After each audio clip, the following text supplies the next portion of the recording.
Assalamualaikum warahmatullahi wabarakatuh. Kembali lagi kita akan membahas learning journal. Nah, di sini tuh kita akan membahas ada yang namanya urgensi public speaking. Gaya dalam public speaking serta persiapan yang perlu dilakukan dalam public speaking. Urgensi public speaking merupakan kemampuan menyampaikan ide, gagasan, atau informasi kepada orang lain secara efektif, sehingga pesan yang disampaikan dapat dipahami dengan baik oleh audiens. Public speaking memiliki peranan yang sangat penting, terutama bagi mahasiswa, karena setiap hari yaitu digunakan dalam presentasi, diskusi, maupun kegiatan organisasi. Adapun urgensi public speaking yaitu yang pertama untuk menyampaikan ide secara sistematis dan runtut sehingga pembahasan lebih terarah. Kedua, untuk mempengaruhi orang lain, misalnya saat menyampaikan argumentasi atau pendapat dalam diskusi. Yang ketiga, untuk melatih keberanian dalam berbicara di depan umum sehingga rasa percaya diri meningkat. Keempat, public speaking juga dapat meningkatkan soft skill seperti kemampuan komunikasi, kepemimpinan, kerjasama, dan kemampuan berpikir. Nah, kelima juga ada public speaking yang sangat bermanfaat untuk masa depan karir karena dibutuhkan dalam dunia kerja seperti presentasi, wawancara kerja, dan komunikasi profesional. Selain itu, public speaking juga dapat membentuk karakter seseorang menjadi lebih berani, bertanggung jawab, dan memiliki kepribadian yang baik. Dari penjelasan tersebut, dapat kita pahami bahwa public speaking bukan hanya kemampuan berbicara saja, tapi juga bagian dari proses pengembangan diri. Ada juga gaya public speaking. Setiap orang memiliki gaya yang berbeda-beda. Gaya ini menjadi ciri khas yang membuat audiens itu menyampaikan materi menjadi lebih menarik. Beberapa gaya dalam public speaking. Yang pertama itu gaya bahasa, yang terdiri dari bahasa verbal dan nonverbal. Bahasa verbal adalah kata-kata yang kita gunakan, sedangkan bahasa nonverbal meliputi ekspresi wajah, gerakan tubuh, dan konteks mata. Kedua gaya vokal yaitu cara mengatur suara seperti intonasi, volume, dan kecepatan berbicara. Hal ini penting agar audiens tidak merasa bosan.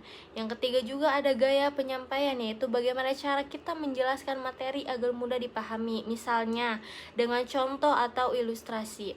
Keempat, gaya interaksi dengan audiens, misalnya dengan memberikan pertanyaan atau melibatkan audiens agar suasana lebih hidup. Kelima, gaya penampilan, yaitu bagaimana kita menunjukkan sikap percaya diri melalui penampilan yang rapi dan sikap tubuh yang baik. Selain itu, gaya komunikasi juga harus konsisten agar audiens dapat mengenali karakter pembicara dan mempercayai pesan yang disampaikan.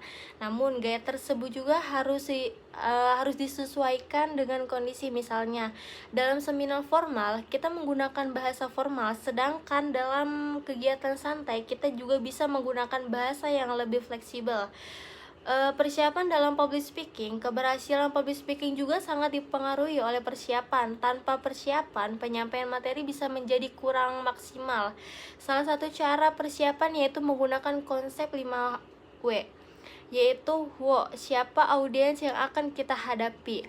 Why, apa tujuan dari penyampaian materi, kapan waktu penyampaian, di mana tempat pelaksanaan, bagaimana cara menyampaikannya agar menarik. Selain itu ada beberapa persiapan dasar dalam public speaking. Pertama, tatap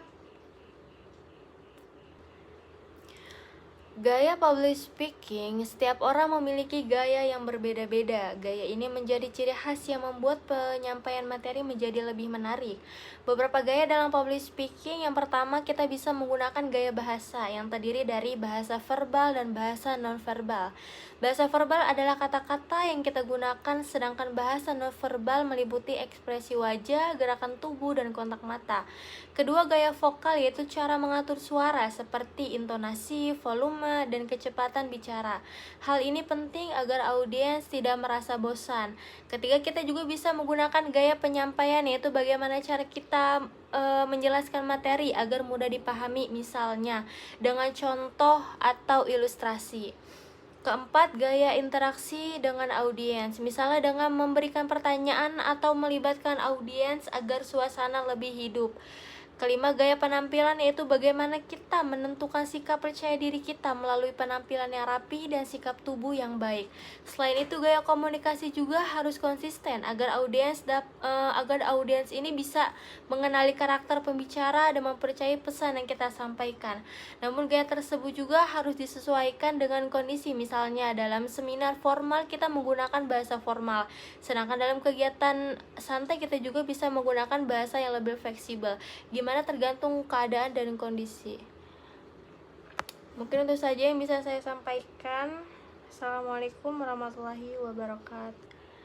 Yang pertama, kita itu tetap rileks dan tenang agar tidak gugup. Kedua, memahami materi dengan baik agar penyampaian lebih lancar. Ketiga, membuat catatan atau PowerPoint penting agar tidak lupa saat presentasi. Nah, kita juga bisa menggunakan pakaian yang rapi dan sopan karena penampilan mempengaruhi kesan pertama ketika audiens melihat kita. Yang kelima juga bisa kita menggunakan gerakan tubuh seperlunya dan tidak berlebihan. Dan juga kita bisa menjaga kondisi tubuh dan suara.